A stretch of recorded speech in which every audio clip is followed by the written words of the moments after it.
렘넌트의 인생 전환점 이정표가 어딜까요? Nasaan kaya ang guidepost ng Remnant's Life Turning Point?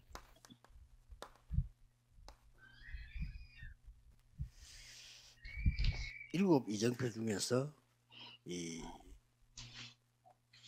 하나님께서 그리스도께서 하나님 나라의 일이 이루어지는 것을 지금 얘기하고 있습니다.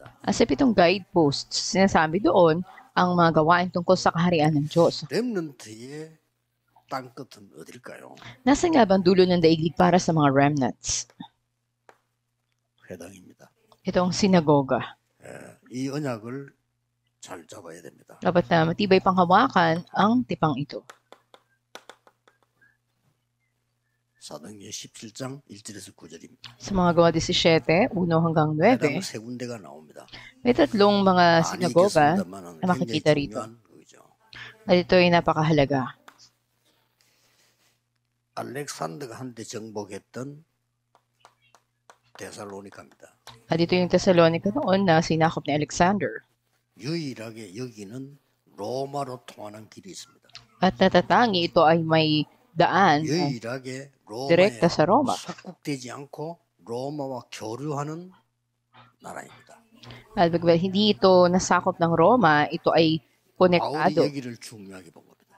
At napakahalaga na tinignan ito ni 그래서 Pablo. 회당으로 들어간 겁니다. Kaya't pumasok siya sa sinagoga. 거기에서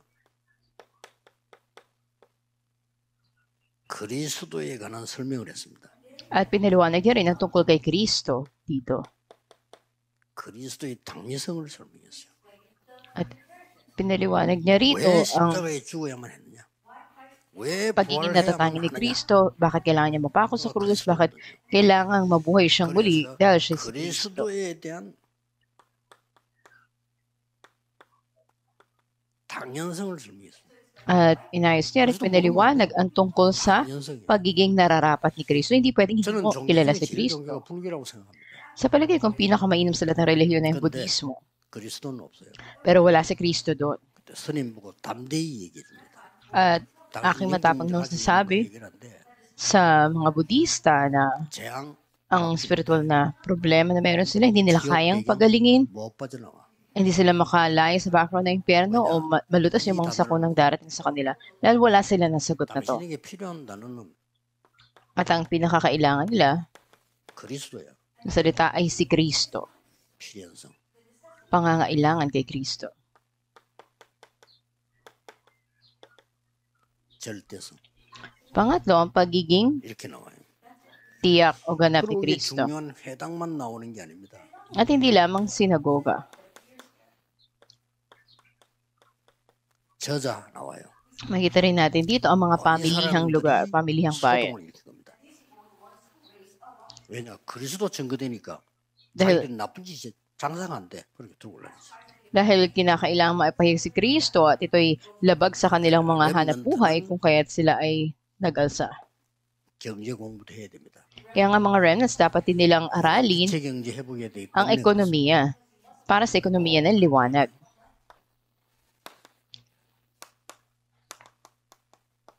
사도행전 18장 1절에서 4절. Makita natin sa mga gawa 18, 1 hanggang 4, 24절에서 28절. 18, 24 hanggang 28. 여기에서는 회당에 들어갔는데 중요한 걸 이 얘기 많이 했습니다. At sila dito ay pumasok sa sinagoga at napakahalaga ng kanilang sinabi. 여기에 바울과 부부와 브리스가 부부가 바울과 만났잖아요. Nagkatagpo si Pablo at ang mag-asawang Priscilla at Aquila. 직업에 관한 얘기가 기록되어 있습니다. At nakasaad doon yung tungkol sa kanilang 중요해요. trabaho o hanap buhay. Ito'y mahalaga. 여러분의 직업, 여러분의 산업 300%. Ang trabaho ninyo o ang mga business ninyo ay dapat 300%. Itong field na to. 직업도 바울하고 통했지만 거기가 아주 중요한 렘넌트 현장입니다. At sila ay konektado kay Pablo, ito si Priscilla at Aquila, at konektado rin ito sa mahalagang field ng remnants. 중요한 건 나옵니다. Kaya higit na napakahalaga rin ang nagmula rito. 안식일 이렇게 나와요. And nakita natin dito yung araw ng 그것도 Sabat. 안식일마다 들어간 거예요. Tuwing araw ng Sabat, sila ay 뭐죠? pumapasok sa sinagoga. Ano ito? 주일에 관한 비밀 알리는 거죠. Ito yung araw na sikreto tungkol sa 쉽게 말하면 그리스도의 날을 알린 거예요. araw ng Panginoon o araw ni Kristo. 아주 중요하죠. Ito'y napakahalaga. 같은 건데 아볼로에게 뭘 설명합니까? Halintulad, ano bang ipinaliwanag kay Apollos? 갈보리산, 감람산, 마가다락방 은혜 받은 그 성령을 얘기해요. Tungkol sa Banal na Espiritu na sa pamamagitan nito'y tumanggap ng biyaya doon sa bundok ng Kalbaryo, mga olibo, at sa Mark's Upper Room. 아주 중요하죠. Ito'y napakahalaga. 여러분이 나를 살리고 현장, 교회, 지역, 시대 살리는 힘이 있어야 돼요. Dapat may lakas kayo para iligtas ang sarili nyo, maging ang mga simbahan ng field. 힘도 없으면서 뭐 하려면 힘들잖아요. 못해. Mahirapan kayo, wala kayong magagawa kung wala kayong lakas. 학교도 문제지만 아닙니다. Sabi niyo problema ang pag-aaral sa eskwelahan, hindi. 꼭 렘넌트는 기억해야 돼요. Kaya dapat tandaan ng mga remnants. 드디어 기록이 Sa panghuli na nakatala, 이게 나옵니다. sa mga gawa 19, 1 hanggang 여기는 21, 중요한 거 많이 나와요. maraming mahalagang bahagi na nakasaad dito. 제일 먼저 19장 1절 7절 아까 얘기했죠. Pinakauna sa lahat, katulad na sinabi ko sa inyo, sa 언제든지 이거부터 해야 돼요. 19, 1 hanggang 7, kailanman ito'y dapat na panghawakan. 회당으로 들어갔어요. Pagkatapos ito, pumasok sila sa 여기서 sinagoga. 또 아주 중요한 메시지가 나옵니다. Napakahalagang mensahe ang nagmula rito. 하나님 나라에 관해서 담대히 설명해 드렸어요. At may katapangan sa loob ng 3 buwan na pinaliwanag nila at Karigo, tinuro tungkol yun, sa kaharian ng Diyos. 서원이 나옵니다. At makita rin natin dito ang mga lecture halls. 제자를 따로 세웠다. At dito ay inihiwalay nila at itinatag ang mga 여기서 disipulo. 2년 동안 하나님의 말씀을 가르친 거예요. Sa loob ng 2 taon, tinuro nila ang salita ng Diyos. 지역이 싹 다 말씀 듣도록 만들어. Sa madaling salita ay pinaliwanag nila ang salita ng Diyos sa field na ito. 그게 At 두라노 nakita 거예요. natin ang 그러고는 resulta 뭡니까? nito sa Tyrannus Hall. 로마도 보아야 되라. Dapat ko ring marating ang Roma. 이렇게 미리가 딱 알려진 걸 보였죠. At makita natin pinakita 이 rito 따라 붙은 사람들이 응답을 받아. na agad na makikita ang hinaharap o kinabukasan. 법정에서요. 하나님이 담대하라. 23:11, 로마에서도 증거해라. matapang dapat mo rin itong ipatotoo sa Roma.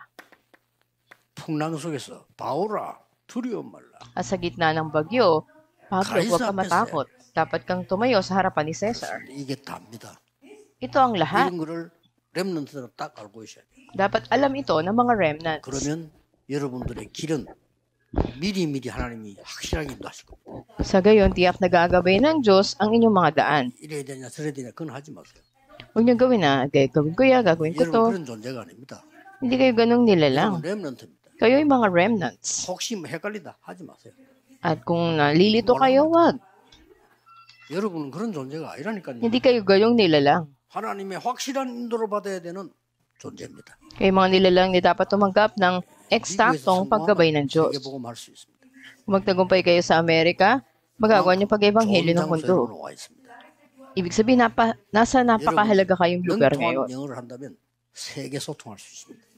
At kung magaling kayo sa Ingles, makakaroon kayo ng komunikasyon sa buong mundo. 중요한 시간표에 또 딱 이때 여러분은 지금 여기 있는 겁니다. At sa napakahalagang time schedule, kayo ay narito ngayon. 그것도 중간중간에 교회가 문 닫을 때마다 하나님은 렘넌트 시대를 열었어요.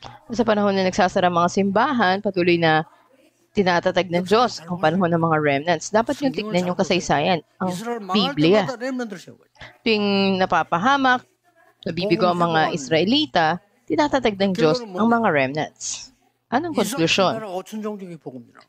Payag ang ebanghelyo sa 237 na mga bansa at 5,000 people groups. 흑암이 있기 때문에 빛이 비쳐야 하니까. Dahil ang buong mundo ay nababalot ng kadiliman, magliwanag. 코로나처럼요.